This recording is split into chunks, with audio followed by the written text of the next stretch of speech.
You're already married, aren't you? Going back to your parents' house is just too soft. If you go back, don't ever come back to this house again. Kanae yells this as she blocks my path after hearing that my dad got injured and I was planning to go back home. I just nodded silently. Understood. I won't come back, so I'll go home to my parents. My name is Jessie. Louis, my husband, and I have been together since middle school, and we ended up marrying each other. We've only had eyes for each other since our first love. Both our parents were thrilled with how well we got along, and it helped that they were friends since we're from the same hometown. The reason we moved into Louis' family's house after getting married was because they had a spacious home with extra rooms. We got married right after college and had been saving money appropriately for our age. But both sets of parents told us it would be fine to live together until we saved up some more money. So we ended up living in Louis' family home where a room was waiting for us. Both Louis and I were exhausted from adjusting to our new lives when we started our first jobs. We felt grateful that we could live with his family. My in-laws treated me like their own daughter, and there was absolutely no issue in mine and Louis' married life. That is, until Lyra came back home. Lyra is Louis' older sister, 2 years his senior. She had been mean to me ever since I started dating Louis in middle school. She said things like I wasn't good enough for him, or that he had poor taste. Louis always defended me and wondered why Lyra would say such things. Lyra worked for a company that required her to relocate, and she moved to the city shortly after starting her job. One of the reasons I agreed to move into Louis' family home was because Lyra wasn't there. Another reason I agreed to live in Louis' family home was because Lyra wasn't around. If Lyra had still been living there, I would have flat out refused to move in.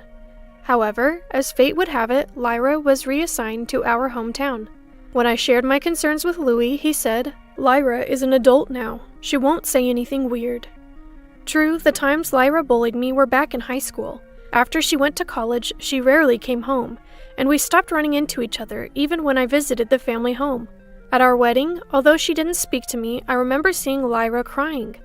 It made me think maybe we could get along, but that was a big mistake. After returning home, Lyra acted normally toward me in front of Louis and his parents. I thought maybe she had matured and her edginess was gone. But then, one day when I luckily had some time off, I was enjoying a book in my room. Lyra, who also happened to be off that day, walked into my and Louis' room without knocking. "Hey, how long are you gonna laze around? Could you hurry up and make some food? I'm hungry." Lyra wore a look she'd never show in front of Louis or his parents. Taken aback by Lyra's eyes, filled with what seemed like hatred, I put down my book and said, "All right, let's make some food," and headed to the kitchen. Drinking in the middle of the day, Lyra acted as though I should naturally be the one cooking. She'd never acted this way when Louis and his parents were around. Feeling deceived, wondering if she'd been hiding her true self all this time, I quickly made lunch. Lyra took one bite, then stood up with her plate. "There's no way I can eat something this terrible. Jessie, why did you even marry Louis? He really doesn't know how to pick 'em. Poor guy." Glaring at me, Lyra took her plate straight to the trash. She threw away the food I had made right in front of me. "Go buy some alcohol. After eating your awful cooking, it feels like my tongue is rotting. I want to disinfect it with alcohol, so go get some, now." I was pretty steamed, but I had planned on going shopping anyway, so I got her some alcohol. To spite her, I bought non-alcoholic beer. Lyra was furious.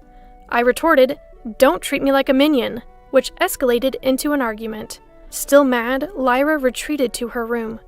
When Louis came home, she instantly switched back to her gentle demeanor, a quick change that sent shivers down my spine. That night, I discussed Lyra with Louis, but for some reason, his attitude was cold.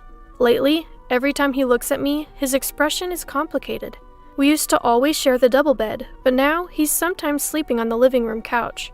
When I asked why, he said, "Just couldn't sleep, so I stayed in the living room." I've been wondering what's going on ever since. I was saddened by his sudden coldness. When Louis said, "Instead of blaming Lyra, don't you think you have some things to reflect on yourself?" I couldn't help but tear up. Since middle school, Louis has always been kind to me, and yet I've been troubled lately by his sudden coldness. Being mistreated by Lyra, and now feeling this coldness from Louis, felt like salt being rubbed into an emotional wound. I couldn't help but cry. Louis looked surprised, but he didn't comfort me.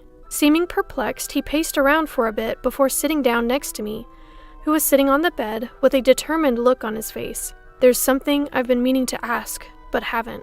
What is it? Are you having an affair? I was so surprised by the sudden mention of affair that my tears stopped. I swear my heart has never strayed from Louis. Shaking my head, I say, "No, I'm not. Why would you ask something like that?" Louis then shows me a picture on his phone. The picture shows me talking to a man who has his hand on my shoulder. Both the man and I are smiling, but this is by no means a photo of infidelity. "You're mistaken. Look closely. Yeah, he's put on some weight, but that's Andy, our classmate. Don't you remember him? He was on the baseball team. This was taken when we bumped into each other after so long, and he said, 'You look well,' and patted my shoulder." Louis zooms in on the photo and says, "Really? Andy?" with a skeptical look. Frowning and looking closely at the man's face, Louis asks, "Is that really Andy? Andy is getting married soon. There's no way I'd have an affair. Why would you even suspect that?" "Well, Lyra sent me this picture saying you were cheating. She also said she saw you coming home late with Andy recently. And then she sent me this photo." "Why would you believe Lyra over me? Is that why you've been cold to me?" "Sorry, you have been coming home late and I was worried. I've become a senior at work too, so sometimes I come home late because I'm teaching my colleagues." "I see. Oh, thank goodness. I'm really sorry." Louis breathes a sigh of relief. Slightly tapping his back as a little payback for doubting me, I say, "Geez." Louis says, "Sorry," and apologizes again. From then on, Louis changed his attitude and started treating me kindly like he used to. It was good to get back to being a loving couple, but my distrust towards Lyra increased. I became convinced that Lyra wanted to kick me out of this home for some reason, so I started wondering how to expose her true colors in front of my in-laws. On another day when Lyra and I both had time off, Lyra came and demanded that I make lunch like she used to. "Why can't you be considerate? Do you know what time it is? Hurry up and make lunch," she says, but it's only 10 a.m. It feels too early for lunch to me. "Lyra, you could make something if you want. You cook on your days off, don't you?" "What? Cooking is a wife's job, isn't it? I only do chores to keep the family harmony, you know." Just as I'm getting frustrated with Lyra urging me to cook, my phone rings. Ignoring Lyra, who's been drinking since the morning, I answer the call. My mom's voice comes through, sounding urgent. "Jesse? Oh, thank goodness you picked up. Your dad's in trouble. He tripped at the front door and seems to have hurt his ankle." I can tell from my mom's voice she's really flustered, and I sense this is an emergency for my parents. "I'm coming right now, just wait," I say as I hang up the phone and start to get ready. Lyra, who told me to cook, now looks annoyed as she sees me getting ready to go out and says, "What are you doing?" "It looks like my dad got injured, so I'm going to my parents' house." "What? You're married now, aren't you? Going back to your parents' house is too lenient. If you're going home, don't bother coming back here." I couldn't take it anymore, standing in front of Lyra who was blocking my way out. Why do I have to deal with this kind of spiteful attitude? I was absolutely fed up with being treated so unfairly by Lyra. "Fine, I won't come back. I'll go to my parents' house," I state calmly, and Lyra steps aside with a pleased expression. "Don't ever come back." Lyra cheerfully sees me off at the door, her alcohol stench unbearable. Rushing back home, I found my dad's ankle was severely bruised. Mom was visibly panicked, so I drove him to the hospital where they confirmed it was a severe sprain. Due to the condition, my dad had no choice but to use crutches, so I decided to stay with my parents for a while. I thought this was a good opportunity, especially since Lyra had told me not to come back. I informed Louis and my in-laws over the phone about my dad's injury and my strained relationship with Lyra, letting them know that I'd be staying at my parents' home for a while. My in-laws said they would talk some sense into Lyra. Louis then said, "Well, I'll come live at your family's home too." My parents get along well with Louis, so they were pleased, albeit a bit apologetic for the inconvenience. I received a text from Lyra saying, "Why would you tell my parents? Aren't you embarrassed to tattle like a child?" I just read it and ignored it. It seems Louis got a text from Lyra saying, "Aren't you coming back? Living at Jesse's family home must be tough." Louis responded, "I'll go where Jesse is," and we didn't hear from Lyra after that. My dad's recovery was slower than expected.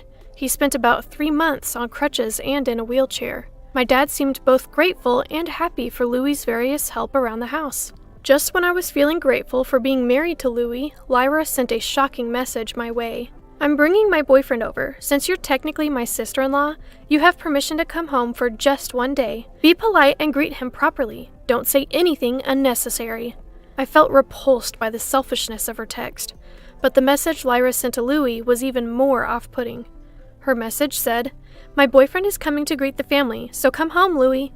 I might be getting married, but you'll always be important to me." Louis commented, "Lyra's texts are always so poetic, aren't they?" But thanks to my woman's intuition, I had a good idea of how Lyra really felt about Louis.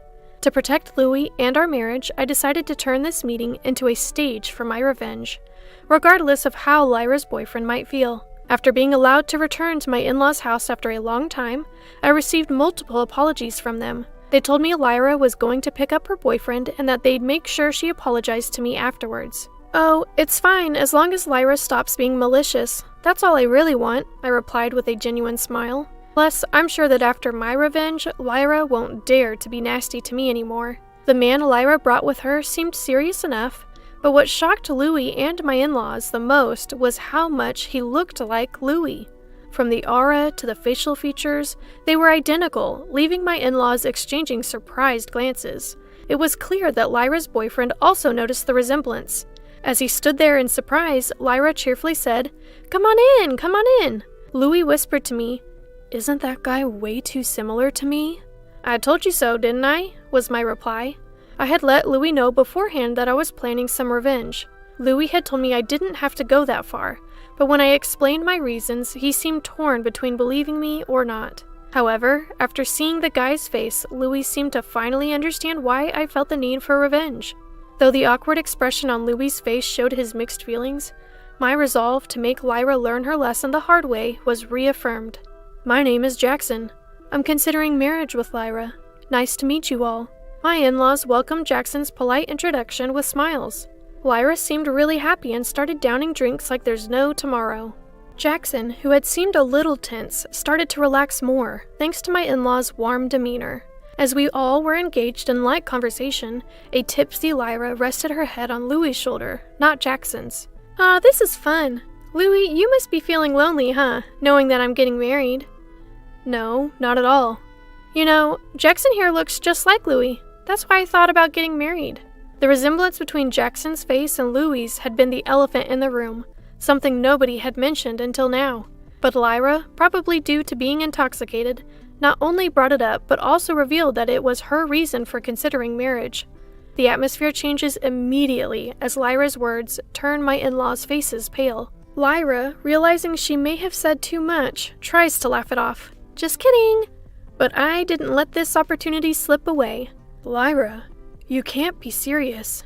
Before my father-in-law can say anything more, I interrupt. I can't bear to let this sad tale come from my in-laws' mouths, and more importantly, I need Lyra to realize that Louis is my husband, not just a family friend. "Jackson, did you know?" I hate to spill family secrets, but Lyra and Louis are not actually blood related. My in-laws had children from previous marriages and then got remarried. "What?" He looks at Lyra in surprise. Lyra quickly puts distance between herself and Louis and glares at me. Undeterred, I take out my phone and place it on the table. I've had my suspicions for a while. Lyra has been treating me poorly, and I've wondered why. As I say this, I press the play button on the voice recorder app on my phone. What flows out are the sounds of Lyra berating me. The recording is filled with Lyra's desperate voice saying things like, "Break up with Louis," and "Leave this house." Realizing the gravity of the situation, my in-laws utter in despair, "This can't be." But I turn to Lyra, who is now biting her lip and pale as a ghost, and give her a smile. "Lyra, you've had feelings for Louis for a long time, haven't you? That's why you've been trying to drive me away." "No, that's not it. Louis is my precious younger brother." "Then why did you plan to marry Jackson because he looks like Louis?" "Well, that's..." "Jackson, you told me that you met Lyra in a bar, right?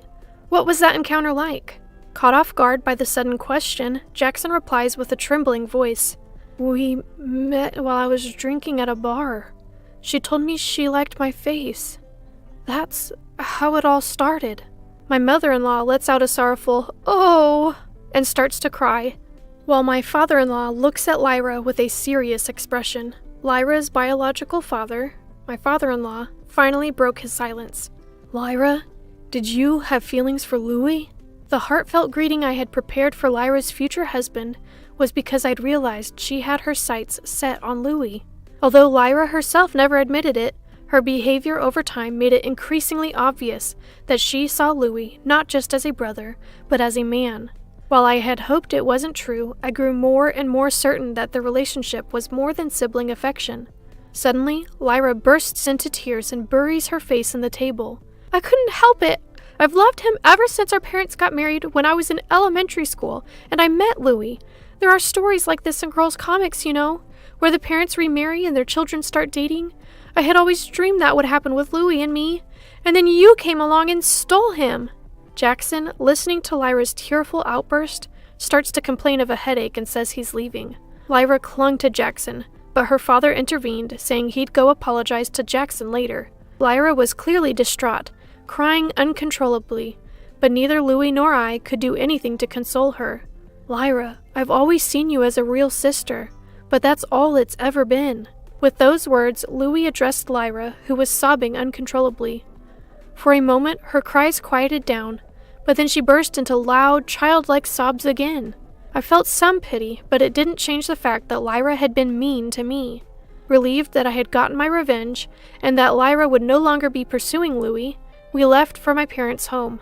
Later, we learned that Lyra had been diagnosed with alcohol dependency at the hospital. She was also found to be mentally unstable and had taken time off work to isolate herself. After talking it over with my in-laws, Louis and I finally decided to move out and start our life together. My in-laws kept apologizing to me, but I told them there was no need. Love can make people do crazy things, after all. I couldn't forgive what Lyra had done, but I did feel sorry for her. I hope she can move on from her feelings for Louis and find a new direction in life. Louis and I got off to a great start living together. We rented a house close to both our parents so we could easily help them if needed.